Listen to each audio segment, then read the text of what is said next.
Yeah, we got your inflation numbers here.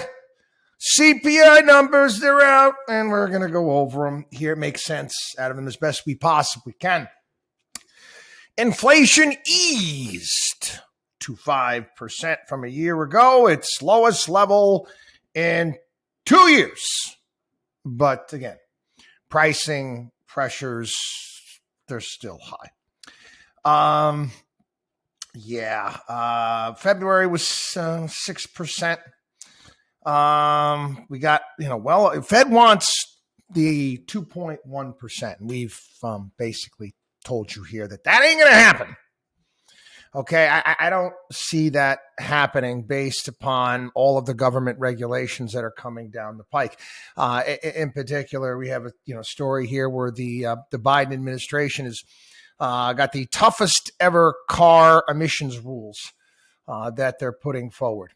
And again, this just raises the price of another product that people need to buy, cars. It's going to make the price of cars go up. All of these government regulations, government involvement in a myriad of things makes the goods and services, for that matter, that we have to buy become that much higher. I mean, it's the reality of the situation. There's another story, again, interestingly enough, kind of tying it in. We can tie it in, nobody else does. Talking about how many states around the country making it more and more difficult for kids, minors, to work. Why would you do that? Again, they talk about child labor laws, like, these kids are going to be working in sweatshops or in some slaughterhouse somewhere, like it's, the days of Upton Sinclair. That's not happening. This is about summer jobs. Again, how many of you out there had a myriad of jobs every summer? Or it's summer, come home for breaks from college, be working at the food court, the mall, for crying out loud. They want to make it more difficult and limit hours and do all of these things. Again, this drives the costs of labor up. Anyway, core prices, a measure of underlying inflation that excludes the volatile food and energy categories, increased 5.6%. Again, food costs were up. Food costs were up. The cost of things that we need to live on have not come down. And the reality of the situation is the Fed can't do a damn thing about it. I actually heard this argument today. Guys are, well, prices are going up. People don't have to buy stuff then. It's your choice. Don't buy things. Yeah, you can hold off. You can hold off if, you want to get a new computer or a new phone or new TV, whatever it may be. You may want a new refrigerator for your house. You know what? You can hold off, or maybe you get it repaired, whatever it may be. What are you going to, everybody going to go on a massive diet, not eat? I'm just saying. These are things, again, this is part of our Bear Grylls inflation index, which we been talking about now for 10, 15 years, going back to the zero interest rate policies that have become oh so popular. Inflation is important, really important, with stuff that people need to live on. And why I call it the Bear Grylls inflation index is based upon that reality show where you drop Bear off in the middle of a jungle somewhere and he's got to figure out a way to survive. He needs food, he needs water, he needs shelter. Again, we have our own needs. Do we not? As human beings, we need the same things. But if the costs of all of these things continue to go up, really, what's the Fed going to do about it? Is raising interest rates going to help when it comes to supply and the costs of bringing these things to us? No, it's not. And again, we've always talked about this because I've always talked about how the inflation numbers that the Fed has put out are always in fighting deflation. It's always been a fugazi to us. I take a look at just the cost of everything. And again, I mentioned food and energy, but what about other things? Whether it be your coffee that you want to get every single morning that you happen to enjoy, or your gym membership, or tolls, or your commute, your train ticket, your bus ticket, all of these things continue to go up. Now again, there's ways to, when I talk about clothing, and there are inexpensive ways to deal with that. And again, you can try to save as much money as you can, go to Costco, do a myriad of different things. I get all that. You don't want to overpay.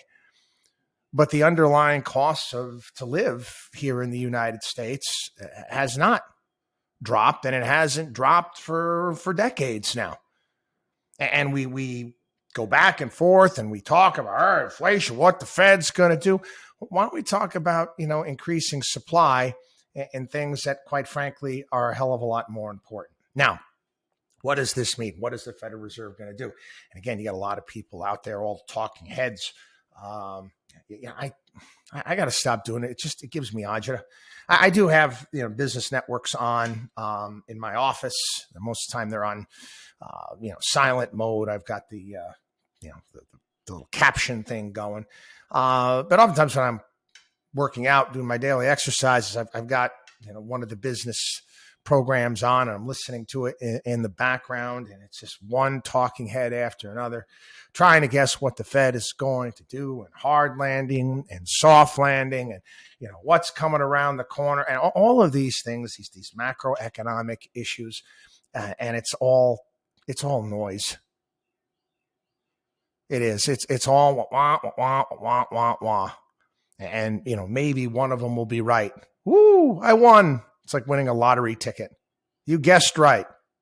I don't know what the Fed is going to do. And quite frankly, I'm not discounting it into our portfolios or models in regards to how we manage portfolios. Never have. Like I said, we like to buy good companies. We like to put together portfolios that can withstand shocks, can withstand all sorts of problems, and move forward through these things, standing the test of time.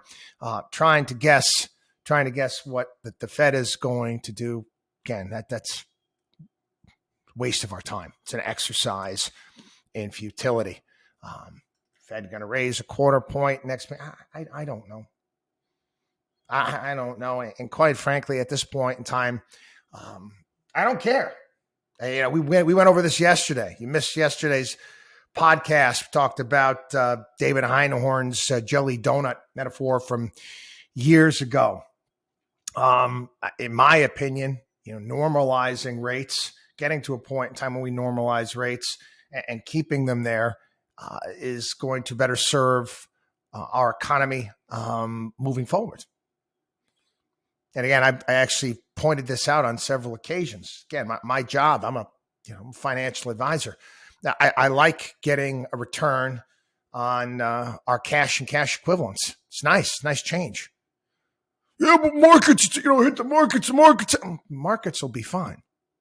Like I said, the cream will rise to the top. Assets will move here, there, and everywhere. And again, it's not a sprint; it's a marathon. You own good companies, everything's going to be fine.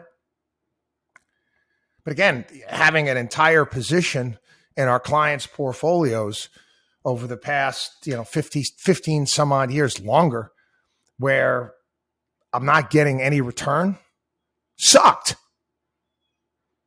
What would you stay in? Well, you have to stay in it because you have to be prudent. You get someone, I'll give you an example. Some of the younger people that might not be making sense in regards to what I'm saying. You get someone that's retired, that's built up this wealth over time. I mean, you got to think about this. The last thing in the world you want to do is you want to go to your portfolio on a monthly basis or quarterly basis and saying to yourself, what do I have to sell to pay bills? No, you have to have a portion of your portfolio in cash and cash equivalents to handle all of this. Stocks are always long-term investments. And yeah, do you have to pare back positions, throughout your retirement? Absolutely. But like I said, for the past 15, 20 years, not getting any rate of return on that it hasn't been helpful. And it's most certainly hurt a lot of pension funds out there that also have to keep a lot of cash and cash equivalents because they're actually, on a consistent basis having to cut checks. Anyway, with that being said, a lot of talk, CPI, numbers coming down, various different Fed speakers coming out saying inflation is going to drop. And yeah, I do think that certain things are going to come down in price. What happens? Things go parabolic. And again, you can see these things for yourself. You be your own do-it-yourself economist. You can take a look at real estate, look at different markets, go to Trulia, look at price decreases, see what's happening. You can take a look around and see what's happening in the commercial real estate space. I had a story, interesting. Blackstone just raised $30 billion. $30 billion. Blackstone, largest ever real estate drawdown fund. What are they looking to do? Well, they're looking to capitalize on collapsed commercial real estate and buying things on the cheap. They did the exact same thing back in 2008, 2009, like we said they would. Things go on sale. Smart money comes in, buys things on the cheap.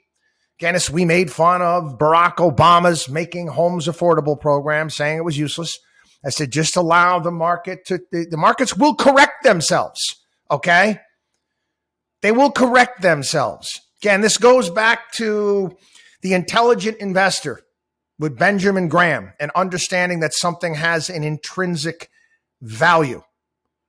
And you want to buy that thing below its intrinsic value, and you want to sell it when it's well above its intrinsic value. Everything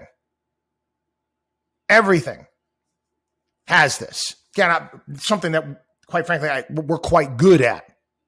I'll look at something and I'll say to myself, okay, or business, and again, it could be a small business, be a private business, whatever it may be. I said, what's the valuation on this thing? And I'm saying, well, it's overpriced. Okay, take a look at a house in a certain market. Well, it's overpriced. Now, again, if it comes down to, and I know we're getting off to a lot of financial planning topics. Again, if you're planning on staying in a home for at least 10 years and you want to pay up for a home, as long as it's within your budget and you can handle that, I mean, that's okay. Again, that's a necessity. But we're looking right now at a disconnect in many things. I mean, I saw the story, Houston apartment owner lost a 3,200 unit multifamily complex to foreclosure. What happened? They tear the building down? No, somebody came in and said, well, we see value here, and bought it on sale.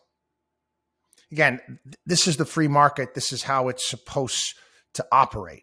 Now, all of the Fed's tinkering, taking a look at the CPI numbers, it's again, they can't fix it. They can't. Where we can really deal with inflation is in fiscal policy in Washington, D.C., and also regulatory policy in cutting a lot of the red tape. And it's not just red tape anymore. It's red tape and it's green tape for all the green nonsense that they're throwing at us. Anyway, WatchDog on WallStreet.com, WatchDog on WallStreet.com. Have a great day.